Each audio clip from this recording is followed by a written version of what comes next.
Hello and welcome to episode 3 of my Pokemon Scarlet playthrough series. I'm gonna be honest, this episode is a little bit shorter than the first couple because a lot of the footage for some reason was very laggy for the first half. Like as you can see with this gym fight, the frame rate is not the best.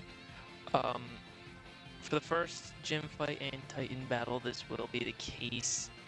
So a good amount of this episode is a little bit unwatchable, which is why I kind of skipped through these early battles a lot. Like I didn't play through all the cutscenes and stuff of the grass gym battle. I just kind of skipped through it because it's super unwatchable.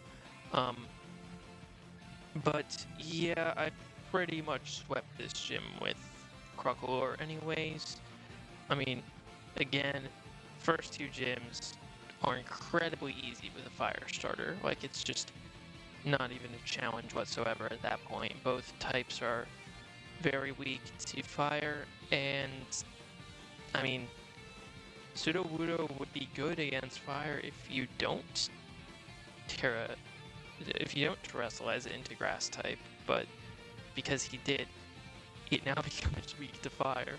That is the problem with a lot of gym leaders in this game, where like they have something really good on their team and then they just switch it to their main type. And since Terraforms only carry one type, that makes them monotype. The only time it really does anything beneficial is Iono's Mismagius, which becomes electric with Levitate, which means no weaknesses. That's the only time it really works. But in all the other cases, it's pretty bad. So yeah, we swept that gym, and now Titan Bombirdier is the next thing on the list. And again, most of the footage getting here was pretty bad, so I skipped to the battle. And I kind of skipped through a good amount of this battle as well.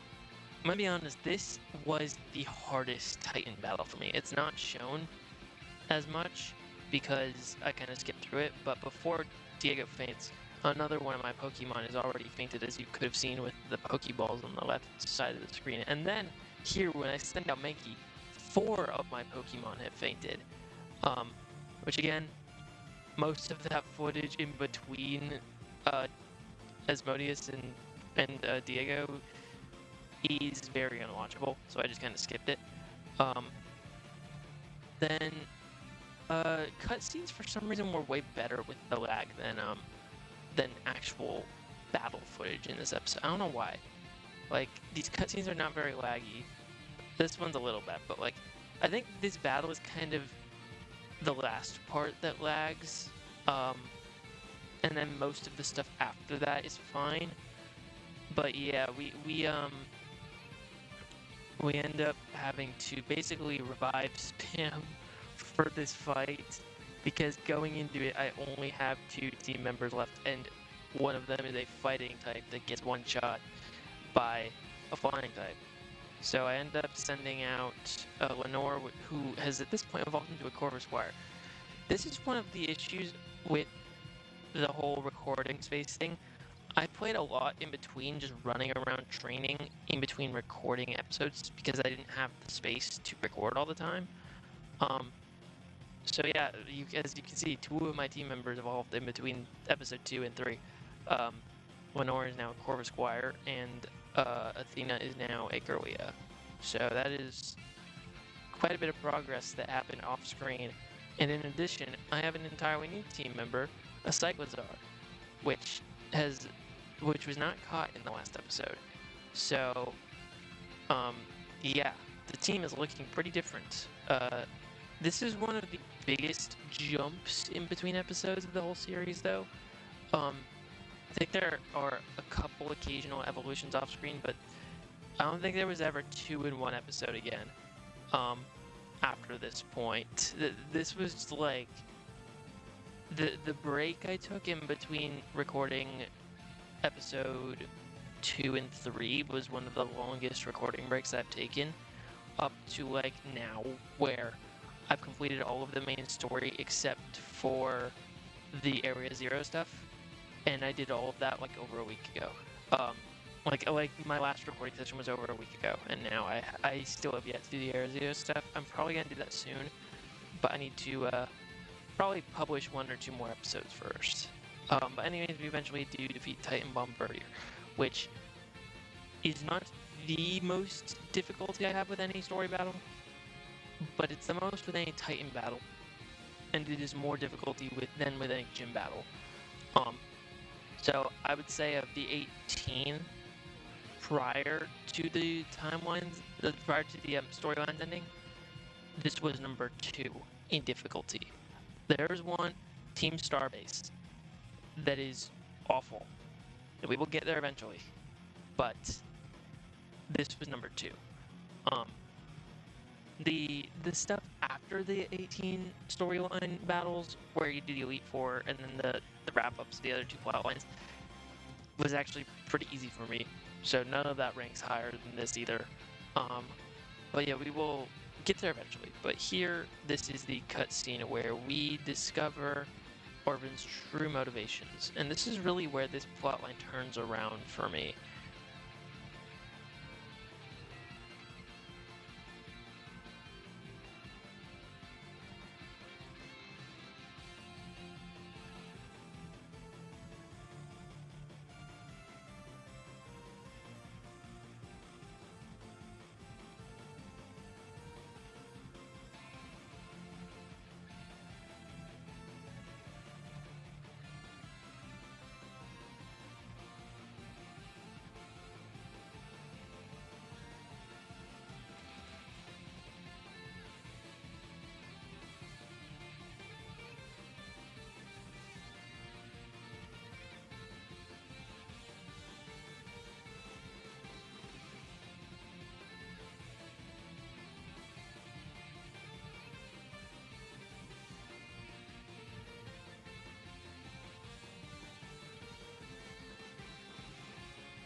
Alright, now that we have finished that cutscene up, we are headed to the first Team Starbase.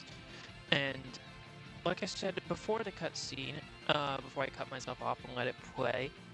That was essentially where the whole plotline thing just shifted in my mind. I went into these thinking my favorite would be the gym battles, and that my second favorite would probably be Team Star because it's the evil team, and then the third would be Sandwich Guy, which is what it seemed like Arvin was built up as.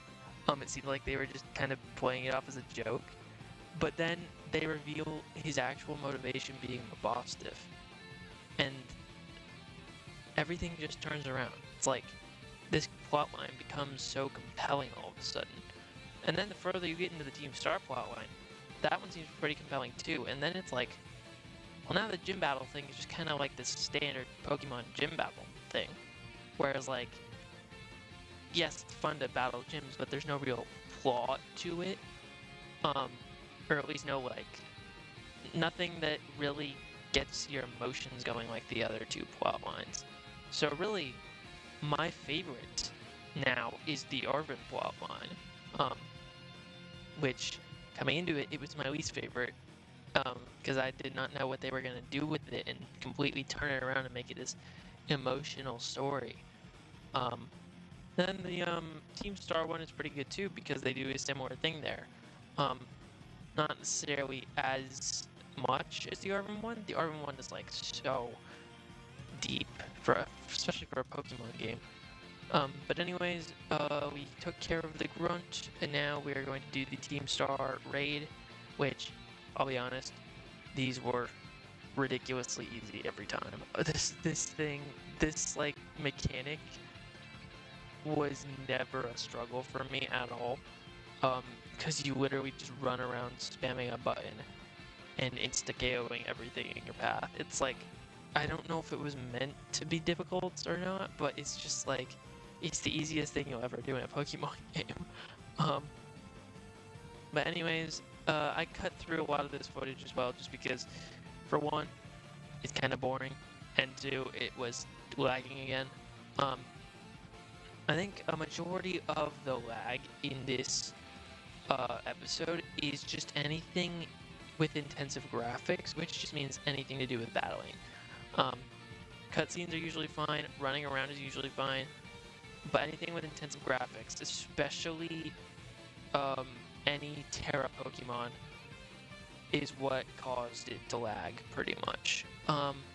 So that's why the battles are usually kind of choppy here. I don't think this happens in many of the other episodes, though. I think it's just a one-off issue, hopefully at least. I haven't like watched through the footage that much recently, but I would hope it's fine.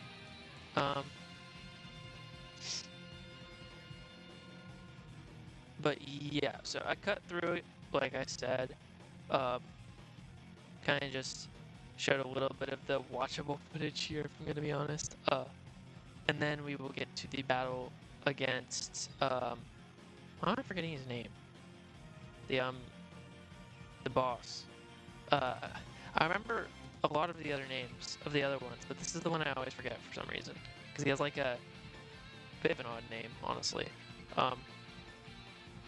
Most of the other ones are far more memorable because they're kind of just normal names.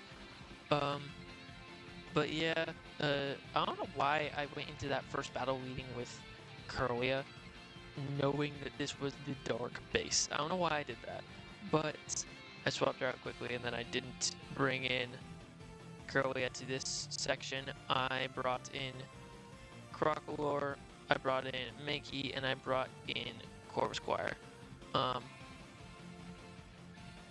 But then in this battle you get all your party anyways, so it doesn't really matter what you bring in. Again, it doesn't matter at all, because the knockout section is so trivial that it's just easy no matter what you do. And then you get your whole party back for the real battle, which I do struggle with a little bit, because I'm not expecting Pawniard to have coverage for fighting. But yeah, I do get a good hit off, but it does take out Mankey, which is pretty bad, because this is a dark type user and this is my best dark type coverage. But yeah, we lose Mankey early, then send out Crocolore, which, I mean, I'm not sure why I did that, considering he's not fast, but I think it's still faster than the Pawniard somehow. Maybe just because of the overleveling. Um, Not overleveling, but like having a higher level by a couple. Um, and then this moment is kind of crazy because this is when I realized, wait, they're using the Star Mobile, like they're using the thing that they're riding on in battle. That's wild. Um, but yeah, not only that, but it's got its own Terra type and it's got its own signature move, which is just insane. That is why these battles are so difficult. And I mentioned that one of them is the most difficult battle of the whole game for me. Not this one, but one of them is. And we will get there eventually. But yeah, this one was still pretty difficult. Just because I don't think I knew that it was like terrestrialized into dark. So I was hitting it with fire type moves, and I was like, wait, why is this not super effective? This thing is steel poison. But then I realized, oh, it's probably Terra. It's probably Terra Dark. Which again is really bad when I don't have Mankey anymore. That is my dark type coverage at this point in the game, because there's not much fairy types that I could have gotten yet. And the one Pokemon I have with a fairy move, I don't even know if Swablu's still in the party at this point. Yeah, like, I'll check in a minute because I think Diego goes down next turn. But yeah, there's not a lot of attainable fairy types this early in the game. Kirlia is technically part fairy type, but I don't think has a fairy move, and is also part psychic type and goes down very quickly to dark, which also has immunity to psychic. So yeah, oh wait, Diego doesn't go down, I just healed. But yeah, I did just kind of brute force this Starmobile battle with a potion, which, I mean, yeah, it wasn't like ideal, but again, at least I get through it using very many incinerates. But yeah, this one is definitely not as bad as one in the future. I will say that. And honestly, I feel like a lot of people talk about a different one that they struggle with, which is interesting to me. I've heard a lot of people say that Airy was the most difficult one for them, the fighting type one that you're supposed to do at the very end. But that one was like the easiest Deep Star based battle for me for some reason. I don't know why. But yeah, I do still have Swablu in the party. And thankfully, by the time I need to use it, the Starmobile is very low.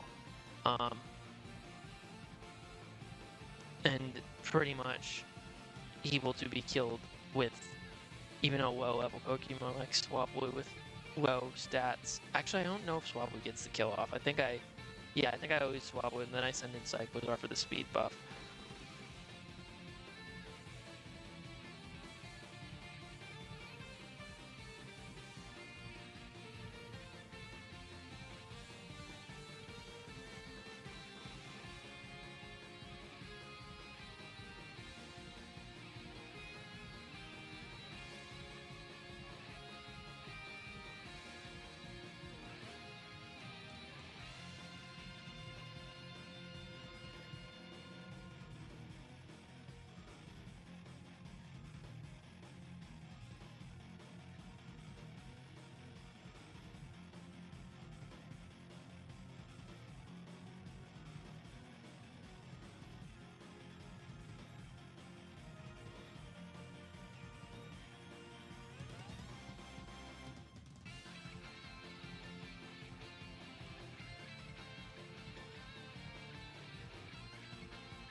Alright, and now that that cutscene's over with, this is the part of the episode where I went very far out of my way.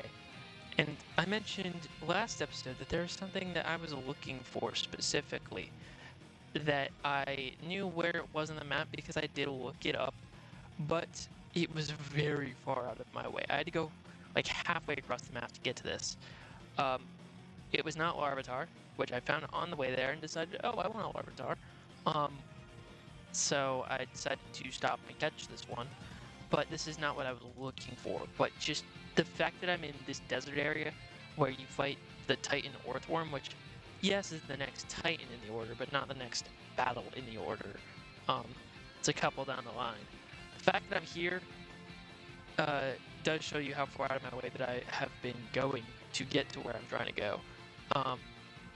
And that was a big thing that this game actually just lets you do that most Pokemon games don't, which is advance super far into the map without having cleared the previous objectives. And that is honestly one of my favorite parts of this game, is just the open world. It feels so interesting to explore, and it boosts replayability to me so much. Or not replayability, but like constant playability. Like, I'm nearly done with the main story and I'm still playing this game just because it's just fun to go around the map, catching stuff, just running around, having fun, exploring. It's just a fun game.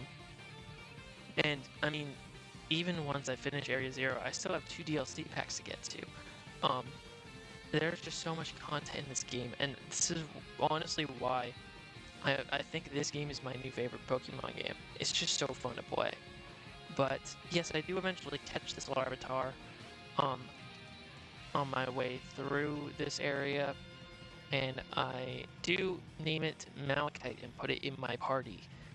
And I replace Nimbus the Swablu, which I never really planned to use long term. Altaria takes a lot to level up. But here's where I do find what I was looking for. And I mentioned in the last episode that you will be seeing more of Rockruff, just not Kiba. This is the Rockruff I wanted, because this Wild Terra Rockruff has the ability Own Tempo, which allows it to evolve into Dusk form. And not only that, its Terra type is Psychic, which is just cool. First of all, when I saw that, I didn't know it was Psychic until I encountered it. I looked up, is there no Tempo Rockruff in the game? And I knew it was a Wild Terra Pokemon and that it was a static spawn. But I didn't know that it was Psychic Terra. The things I saw just did not say that. So this is just awesome to me, that it's Psychic type. Which, again, I don't think I understand what type that symbol is yet, because I just used Psybeam on it twice. And then again, I think I was also just trying not to knock it out. Because, again, at this point, I don't think I realized yet that Wild Terra Pokemon could not be knocked out in Terra form. Like, it will take damage almost in a way that, almost similar to False Swipe, not going all the way down to 1 HP, but going low. And then the damage cancels out and it breaks Terra form. It's the same thing as Titan battles, where you get it very low the first time you fight it, but you can't kill it. And then it runs off, eats its herb, and then you fight it again in its powered up form. This is like the opposite. You get it really low, Terraform breaks, and then its turn does not register, and you get a chance to essentially throw the Pokeball. Which it actually makes them easier to catch. But yeah, since I think I do figure out that it is Psychic, which is why I send out Malachite, Larvitar. And it used Zen Headbutt, which missed, but I don't think it would have affected Larvitar either way, because it's Dark type, right? But, yeah. Then I start using Rock type moves, trying not to knock it out, but then I realize, oh wait, it's in Terra form. Oh wait, the Larvitar's Rock Ground, never mind. But then I realize, oh wait, it's in Terra form. The Rock type moves are no longer resisted, and neither are normal type moves. But Quick Attack is a low power move, so I figure, oh, this won't kill. And it does literally nothing except break the Terraform. And then I use a Pokeball that I don't think I've ever used before or ever will use again. the repeat ball. This is the one scenario where it's useful because I've already caught a Rockruff, and it works. So I caught the own tempo Rockruff in a repeat ball, which, I mean, objectively is a pretty cool looking Pokeball. It's just usually not very good. And I accidentally skipped the nickname, but I named her Selkie in the box, and I swapped out Psychozar. And then that was it for this episode, so thank you for watching, and I'll see you guys next time.